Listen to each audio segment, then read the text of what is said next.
Hi, I'm Stacy with WTI. If you're looking for the perfect brewing buddy for your outdoor adventures, look no further. I have it here with this stainless steel enamel coffee pot from Grip. This coffee pot makes really great coffee whether you're inside or out. So it's super easy to use. All you have to do is put your coffee into that filter. It's stainless steel parts inside, and the coffee pot itself has that beautiful red enamel all over the whole coffee pot.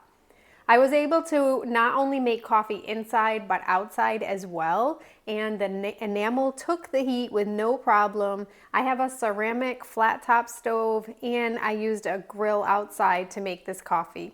Both times it made really great coffee. The pot is easy to put right into your fridge as well, or into a cooling spot so that you can have cool coffee later but hot coffee once you brew it. The pot is easy to clean. It has that beautiful red enamel on the whole thing.